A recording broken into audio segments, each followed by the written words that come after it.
네, 안녕하십니까. 태을법사입니다. 오늘은 태을법사의 무당일기 촉이나 기감 훈련법에 대해서 이야기를 좀 할까 합니다. 흔히들 우리 주변에서 촉이나 감이 굉장히 좋다라는 사람들을 보게 되죠. 아마 누구나 주변에 그런 사람들 한둘쯤은 있을 겁니다. 근데 실제로 촉이나 감이 좋은 사람이냐, 이거는 좀 확인을 해볼 필요가 있어요. 우리가 흔히 촉이나 감이 좋다라고 이야기하는 사람들 중에 대다수가 실제로 촉이나 감이 좋은 게 아니라 다른 사람들 어떤 삶이나 무언가를 하는 데 있어서 참견이 많은 사람들, 그리고 그런 참견에 있어서 자기 생각을 많이 어필하는 사람들이 촉이나 감이 좋다라고 이야기하는 걸 많이 듣게 돼요. 여러분들이 조금만 관심 있게 보시면 아마 그런 사람일 확률이 매우 높다. 예를 들어서 어떤 사람이 그 사람은 성격상 누군가가 주변에 아는 사람들이든 누군가가 뭘 하겠다 이렇다 저렇다 뭐 사람을 만난다든지 일을 한다든지 뭔가를 선택하는 기로에 있었을 때 그 사람 삶에 간섭을 해요. 야, 그러니까 자기 생각에 빗대어서 나오는 얘기죠. 야, 그거 별로 같다. 하지 마라. 아니면 야, 그거 괜찮다. 한번 해봐라. 내 생각에는 이런데 그건 좀 좋은 것 같아. 안 좋은 것 같아. 뭐, 야, 내가 느끼기에는 그거 좀 아닌 것 같아. 아니면 야, 그거 좋은 것 같아. 뭐 이렇게 남의 삶에 참견하기 좋아하는 사람들이 있어요. 그런 사람들이 한두 사람에게만 그러는 게 아니라 마치 습관처럼 참 많은 사람들에게 그런 이야기들을 반복적으로 합니다. 혹여나 누군가가 야, 그거 안 좋아라고 이야기를 했는데 그가 그 일을 했어요. 근데 결과가 좋지 않았어요. 그러면 그런 사람들은 대체적으로 야, 겉봐, 내가 그거 안 좋다고 했잖아. 이런 이야기를 자주 합니다. 또 하라고 했는데 뭐 좋은 결과가 나왔어요. 그랬더니 야, 어쩐지 느낌이 좋더라. 내가 그랬잖아. 그거 괜찮다고 했잖아. 이렇게 이야기를 합니다. 그러면서 어떤 그런 일련의 일들을 제3자에게 전달을 해요. 누군가가 뭔가 하려 할 때, 야, 그거 내 생각엔 이런데 별로야, 아니면 좋아. 얘기한 다음에 같이 붙는 게 나는 느낌이나 촉이 굉장히 좋아. 전에 누구한테 이러이러 했었는데 그 사람이 이러이러해서 이랬어. 또 어떤 사람도 뭐 했는데 하지 말라고 했는데 결국 해서 잘못됐어. 뭐 누구 보고 뭘 하라고 권유했는데 정말 그 일이 잘 됐어. 라고 자기가 갖고 있었던 엑서사이즈에 맞춘 일들 혹은 자기와 생각이 같았던 일들에 대한 어필을 습관처럼 하죠. 결국 10사람에게 무언가 예스 노를 이야기했는데 한두 사람이 예스 노에 대한 건 맞은 경우들. 뭐 2분의 1 반타작이라도 하려면 5사람한테 아니 10사람한테 얘기했는데 뭐 50대 50, 2분의 1의 확률이 있는 것도 아니고 그렇게 적은 확률임에도 불구하고 여러 번 반복해서 하다 보니까 성공한 케이스만 자기한테 남는 거예요. 그래서 남들에게 그렇게 전하는 사람들이 대체적으로 많더라. 그럼 실제적으로 기감이 좋은 사람들도 간혹가다 있습니다.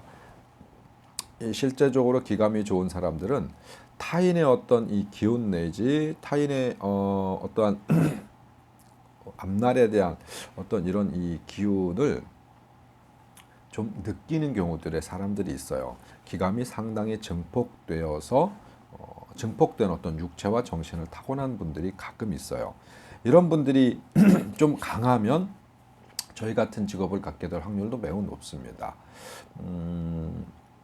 제가 예전에 다른 영상에서 우리가 인간의 육체를 가질 때 어머니와 아버지 양쪽 이 집안의 어른들 아버지도 어머니 아버지가 계실 거고 그분들에게도 각기 어머니 아버지가 계실 거고 이렇게 조상대로 위로 많이 올라가죠.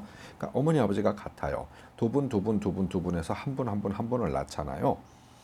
인간적 육체적 DNA뿐만 아니라 영적 DNA도 우리는 물려받는다. 근데 그분들 중에 상당히 마음 공부, 명상 혹은 체질적으로 육체가 어떤 그런 기감을 잘 받을 수 있는 발달된 육체나 영을 이 정신을 타고나는 분들이 있단 말이에요. 여러 가지 이유는 있을 수 있습니다. 어떤 그런 분들 중에 채널링이 잘 되는 분들인 거예요. 그런 기운을 잡아낼 수 있는 분들이 간혹 있다. 하지만 대다수의 분들은 자기 성격상 남의 일에 간섭하길 좋아한다거나 자기 것에 대한 어필이 강한 사람들. 만일 내가 무언가 고민거리가 있는데 친구 5개 똑같이 앉혀놓고 그 고민거리에 대한 이야기를 해요. 그 중에 어떤 친구는 들으면서 그냥 계속 자기 의견 없이 고개만 끄덕거리는 친구가 있고, 또 어떤 친구는 마음속에 저건 아닌 것 같은데, 아니면 긴 것 같은데, 좋은데, 나쁜데 판단은 하지만 굳이 입 밖으로 안 내는 친구가 있고, 적극적으로 이야기하는 친구가 있어요. 이건 이렇다 저렇다. 거기서 어떤 현상적인 상황들에 있어 가지고 정확한 논리나 데이터를 가지고 같이 분석을 해주는 게 아니라 오로지 감만 가지고, 야, 그 내 느낌에는 아닌 것 같아. 좋은 것 같아. 뭐 왜 아닌 것 같아라고 하면 잘 모르겠어. 내 느낌이 그래. 내 감이 그래. 뭐 내 촉이 그래. 혹은 왜 좋은 것 같아? 그럼 같은 대답을 하죠. 이런 분들 같은 경우에는 대부분 습관적일 확률이 높다.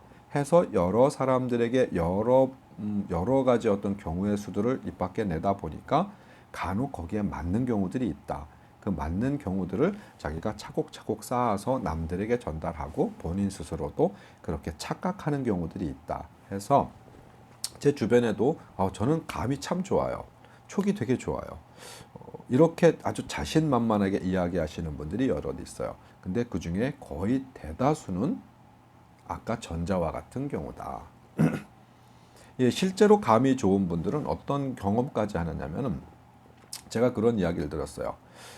젊은 친구예요. 젊은 친구인데 어려서부터 그런 어떤 감이나 촉이 굉장히 발달을 해 있어가지고 실수를 자주 한답니다. 예전에 버스를 타고 어딜 가다가 옆에 앉은 사람이 졸고 있는 거예요. 졸고 있는데 자기도 모르게 버스 정류장에 버스가 섰는데 옆 사람을 깨우면서 안 내리세요? 안 내리세요? 그랬대요. 그랬더니 이 사람이 깜짝 놀래갖고 주변을 보더래. 자기가 내려야 될 곳이 맞는 거야. 그러니까 고맙습니다. 그리고 후다닥닥 뛰어내렸대요. 근데 뛰어내린 그 사람이 내리고 나서 보니까 좀 황당하거든요. 내가 내릴 곳을 어떻게 알았지? 이런 눈빛으로 그 안 내리세요 한 그 친구를 버스 밖에서 이렇게 올려다보더라는 거예요. 그러니까 본인도 내가 저 사람을 왜 내리라고 했지? 왜 깨웠지? 모르는 거야. 모르는데 갑자기 그런 어떤 이 행동을 자기가 한 거예요. 버스는 출발하고 둘이 뻘쭘하게 이렇게 눈빛이 마주쳤던 어떤 이런 경험들을 이야기하고, 근데 그런 친구들은 어떤 그런 유사한 상황들이 여러 번 이렇게 있었다고 그래요. 그런 사람들은 굉장한 기감을 갖고 있는 거예요.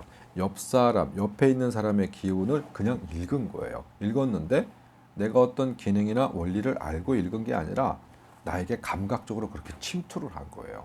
그래서 나는 잘 모르지만 툭 이런 행위가 만들어지는 거예요. 조금 더 강한 어떤 강한 어떤 이 기감, 강한 소통 내지는 공명이 있으면 우리 같은 직업을 가져야 하는 사람들도 사실 적지 않게 있습니다. 이 사람은 살다 보면 기회라고 하는 것들을 잡는다라고 이야기하죠. 뭐 우리 흔하게들 사람은 일생에 정말 큰 기회, 대박의 기회가 3번 온다, 뭐 이런 이야기들 많이 하잖아요. 근데 실제로 그런 경우들은 아니에요. 3번 오는 사람이 있고 더 많이 오는 사람이 있고 그보다 기회가 적은 사람도 있고, 뭐 수시로 어떤 기회가 이렇게 나와 매칭이 되는 사람들이 있어요. 3번이라는 건 아마 우리 동양 문화 속에서 나온 삼수 문화 체계 중에 3, 3번, 뭐 자물인자 3번 이런, 그러니까 삼수 문화에서 나온 어떤 문화적 그냥 사유 체계라고 보여집니다. 근데 진짜 기감이 강한 사람들 주변에 있습니다. 그런 사람들은 눈여겨보면 뭔가 조금 달라요. 아무 때나 끼고 아무 때나 뭔가 남들에게 어떤 특별한 이유도 없이 왜라고 물으면 글쎄라고 하면서 참견하지는 않습니다. 어쩌다가 자기도 모르는 아니면 상대방하고 본인 스스로가 좀 당황해하고 황당해할 정도의 참견을 가끔 하는 경우가 있어요. 그런 분이 주변에 있다고 하면 기감이 정말 상당히 강한 분이기 때문에 뭔가를 할 때 그분들한테 야, 네 느낌은 어때? 야, 당신 느낌은 어때요? 라고 한 번쯤 삶에 있어서 뭔가를 선택할 때는 물어보시는 것도 방법일 수 있습니다. 기감 훈련법, 촉감, 그러니까 감각, 내 촉이나 기감이 조금 좋아지거나 아니면 내가 느낄 수 있게끔 훈련하는 방법이 명상이에요. 보편적인 분들은 명상만큼 좋은 게 없습니다. 교회 다니시는 분들은 교회식의 명상을 하시고 절에 다니시는 분들은 절식의 명상을 하시고 하루에 5분 내지 10분 정도라도 꾸준히 명상을 하신다면은 어떤 그런 감각을 키우는 데 있어서 상당히 효율적일 수 있다. 그러면 그 감각의 구분이 있어야 돼요. 어떤 감각의 구분이냐? 사실 이게 지금 말씀드릴 게 오늘의 영상을 제가 여러분께 소개하는 영상으로 소개하는 이야기 엑기스입니다. 우리는 뭔가 선택을 해야 될 기로에 있었을 때 이게 기회냐 아니냐, 누군가를 만났을 때 기회냐 아니냐, 어떤 상황들을 만났을 때 잡아야 되느냐 마느냐는 어떤 형태의 어떤 느낌들로 판단할 수 있느냐. 첫째가 충동이냐 땡김이냐. 내가 지금 뭔가를 앞에 두고 있는데 이게 내가 막 정말 지금 안 하면 큰일 날 것 같은 거예요. 내가 이 사업을 안 하면 절대로 안 될 것 같은 거예요. 100년 동안 후회할 것 같은 거예요. 내가 어떤 사람을 만났는데 지금 안 잡으면 죽을 것 같은 거예요. 내가 도저히 못 견딜 것 같은 거예요. 사람이든 사업이든 뭐가 됐든 내가 뭔가 선택해야 하는 새로운 무엇이 나왔었을 때 막 끊임없이 막 땡겨지는 게 있어요. 이게 충동이냐 땡김 현상이냐를 첫 번째 구분해야 합니다. 자, 충동과 땡김 현상은 어떻게 구분되느냐? 충동은 일단 앞뒤에 대한 개념이 없습니다. 충동은 주변에서 누군가가 이야기를 할 때 그 이야기에 대한 대해서 전혀 반응 내지는 관심을 두질 않아요. 아무리 가까운 사람, 아무리 어려운 사람, 아무리 그에게 뭔가를 이렇게 강요하고 한 발 물러서서 좀 노멀하게 바라볼 것을 요구해도 전혀 귀에 들어오지 않고 머리에 남지 않습니다. 이걸 충동이라고 할 수 있어요. 그럼 땡김 현상은 어떠냐? 충동과 비슷하게 끌립니다. 당장 해야 될 것 같고 아니면 저 사람을 만나야 할 것 같고 여기에 투자를 해야 할 것 같고 뭐 이 일을 꼭 해야 될 것 같고 이게 굉장히 강하게 와요. 강하게 오는데 충동과 다른 것은 누군가가 주변에서 조언을 하거나 그 일에 대해서 좀 토의를 하면 그 논의와 토의가 됩니다. 누군가가 이야기를 하면 그 이야기를 듣습니다. 듣지만 계속 그쪽으로 관심이 가지는 거예요. 충동은 안 듣습니다. 근데 이 땡김 현상은 들어요. 예를 들어서 똑같은 상황에서 누군가가 내 팔을 끌고 자꾸 다른 곳으로 가려 해요. 그러면 충동이 일어나는 사람은 팔을 강하게 뿌리칩니다. 너 왜 그래? 라고 하면 답을 못 해요. 근데 땡김 현상이 있는 사람은 강하게 팔을 끌을 때 이 뿌리치거나 아니면 끌려는 가되 계속 뒤에 남아요. 미련이 남아서 계속 돌아보는 거예요. 계속 돌아봅니다. 그러니까 그게 충동은 일시적으로 강하게 빵 오지만 땡김 현상은 똑같은 힘으로 꾸준해요. 꾸준히 일시적 순간적인 게 아니라 똑같은 힘으로 꾸준히 땡겨져요. 내가 막 고무줄 큰 걸 땡기려고 하면 계속 탄력이 붙죠. 이것처럼 끊어지는 경우가 많지 않습니다. 꾸준히 땡겨지고 미련이 계속 남아요. 그리고 여러분들이 확인하실 수 있는 좋은 예들 중에 하나가 그때 과거에 어떠한 일이 있었어요. 그때는 막 그거 아니면 큰일 날 것 같았어요. 그 사람 아니면 죽을 것 같았고 그 일이 아니면 내 인생이 망가질 것 같았어요.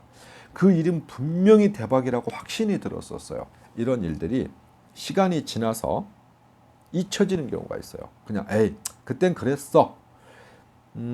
그때 당신은 어마어마한 에너지를 거기에 막 정신과 어떤 관심과 이런 에너지를 쏟았는데 어느 정도 일정 시간이 지나고 나서 그땐 그랬었지, 그땐 그랬어라고 과거를 회상하듯이 그때 그거 잡았어야 되는데 아쉬워 뭐 이 정도의 라이트한 사고라고 하면은 그건 그때는 충동이었어요. 기회가 아니었습니다. 근데 어느 정도 시간이 흐르고 나서도 그게 계속 머릿속에 남아요. 그때 써야 되는데 후회가 계속 되는 거예요. 이럴 때는 그게 땡김 현상일 수 있는 확률이 매우 높다. 그러니까 충동과 땡김 현상을 구분을 해야 내가 실패 확률이 적다. 그러면 충동이나 땡김 현상이 왜 생기느냐? 그럼 나의 인생에 있어서, 나의 운명에 있어서, 어떤 나의 팔자에 있어서 좋고 나쁜 걸 떠나서 어떤 기회가 되는 혹은 변화수가 생기는 그 딱 기로에 섰을 때 이 변화수가 좋은 변화일 수도 있고 나쁜 변화일 수도 있습니다. 좋은 변화라면 승승장구할 수도 있겠지만 나쁜 변화라면 정말 나락으로 공두박질 쳐질 수도 있는 어떤 형태든 평탄하게 살아온 나의 인생에 있어서 갈림길이 나타나거나 뭔가 내가 선택해야 하는 선택의 여지가 있었을 때 갑자기 들어오는 게 충동과 땡김 현상이에요. 이 충동은 좋은지 나쁜지에 대한 개념이 없이 그냥 밀려 들어옵니다. 악마의 속삭임이기도 하고 천사의 손짓이기도 합니다. 구분을 못해요. 그냥 막 밀고 들어오는 게 충동이고요. 땡김 현상은 내가 나름대로의 분석도 합니다. 분석도 하는데 문제는 내가 합리적이지 않다는 거예요. 정확하게 알고 하는 건 땡김 현상이 아니에요. 내가 나름대로 분석도 해보려 하고 왜 그런지 이유를 찾으려 보려고 하고 뭔가 나름대로의 고민을 합니다. 이게 옳을까 그럴까 뭐 누군가 얘기를 해주면 그 얘기에 대한 고민도 들어요.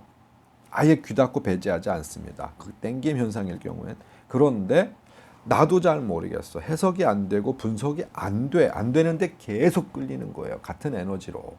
이게 땡김 현상이고 충동은 안 들어요. 분석도 안 해요. 누군가가 자꾸 아니다라고 이야기를 하면요. 무조건 그 사람은 되는 쪽만 생각합니다. 맞는 쪽만 생각하고 옳은 쪽만 생각해요. 옳다라고만 믿어요. 그래서 1부터 100까지의 아닌 이야기를 해도 혹시나 하나 둘쯤 1부터 100까지 중에 98이 안 좋아. 근데 2개 정도가 좋아. 가능성이 있어. 그럼 그는 그 두 개를 어마어마하게 부풀려서 말도 안 되는 상상력을 동원합니다. 이게 충동이에요. 근데 땡김 현상은 사실 그런 정도의 것도 없어. 땡김 현상은 모르겠어. 막연해. 근데 분석해 보려고 노력도 하고 아닌 부분들을 찾으려고 노력도 하고 하는데 잘 모르겠어. 근데 계속 끌려. 저긴 뭘 해야겠는 거야. 그 사람을 만나야겠는 거야. 이런 꾸준한 에너지가 있었을 때는 땡김 현상일 수 있고 남들의 충고나 이런 것들을 들어가면서 충분히 대화나 이런 조율을 해가면서도 미련이 계속 남는다면 땡김 현상일 수 있고 충동 현상은 그런 어떤 커뮤니케이션 내지는 대화 내지는 뭐 충고 이런 것에 대한 이야기를 아예 들으려 하질 않아요. 평균적으로 대략 이렇게 보시면 충동과 땡김 현상에 대해서는 조금 나누실 수 있을 거예요. 물론 살다 보면 그거 지금 이렇게 이야기하는 것만 가지고도 구분이 안 되는 경우들이 있을 수 있다라고 이야기하시는 분들 있을 수 있습니다. 내가 겪었는데 이러했어요. 나는 겪었는데 이러한 적이 있어요. 이게 충동이에요, 땡김이에요, 막 이렇게 물어오시는 분들도 있거든요. 근데 그것도 상황과 엑서사이즈, 어떤 비유나 처해져 있는 상황들이 워낙 다각도였기 때문에 그렇지 자세히 분석해 보면 그때 당시 내가 충동이었는지 땡김 현상이었는지 조금 냉철하게 판단해 본다면 판단이 들 수 있습니다. 자, 이걸 이제 명확하게 좀 가는 방법. 아까 말씀드렸죠. 나를 내려놓는 명상을 하시는 거예요. 명상만큼 구분할 수 있는 어떤 힘을 길러줄 만한 게 많지 않습니다. 물론 많은 학습을 통해서 내가 뭔가 하려 하는 부분에 있어서 더 많은 정보를 가지고 있다고 하면 좋은 점과 나쁜 점에 대한 구분을 더 잘할 수 있겠죠. 해서 뭔가 선택할 수 있겠죠. 하지만 그것은 내가 명확하게 논리적으로 무언가를 학습해서 선택하는 것이지 나한테 운명적으로 다가오는 어떤 진짜 운명을 잡아내거나 놓치거나 버리거나 혹은 좋지 않은 곳에 빠지거나 하는 게 아니에요. 충동과 땡김 현상을 충분히 연구하신다면 살면서 나에게 오는 어떤 운이나 이런 것들을 잡아낼 수 있다. 자, 그럼 촉이나 감을 높이는 방법, 명상이라고 말씀드렸는데 되게 명상을 애매하게 혹은 알겠는데 도대체 어떻게 하라는 거예요? 라는 얘기를 다시 뭐 재차 3차 질문하시는 분들이 계세요. 말씀드렸죠. 당신이 가지고 있는 여러분들 중에 누군가 본인이 가지고 있는 뭐 종교가 있다면은 그 종교의 힘을 빌어서 시작을 하시는 거예요. 대신 끝까지 가시면 안 되죠. 예수님 주기도문을 외운다, 뭐 십계명을 외운다, 뭐 이런 형태로 집중할 수 있는 어떤 코드를 만드시고 뭐 불교 다니시는 분들은 뭐 불경, 뭐 바바냐심경 뭐 이런 거 뭐 짧으니까 그런 거를 집중할 수 있는 코드를 만드시고 그 다음에 그 주문을 다 잊으시는 거예요. 다른 영상에서 제가 말씀드렸죠. 머리는 모른다. 뭔가 잡생각이 떠오르든 뭔가 떠오르든 계속 뭔가 떠올랐을 때 모른다. 마음은 불안하든 좋든 싫든 마음은 괜찮다. 몸은 불편하든 어쨌든 편안하다. 해서 키워드는 각자가 가지고 계신 종교 내지는 종교가 없으신 분은 바로 들어가셔도 괜찮습니다. 뭔가 집중하시고 나서 머릿속은 모른다, 마음은 괜찮다, 몸은 편안하다.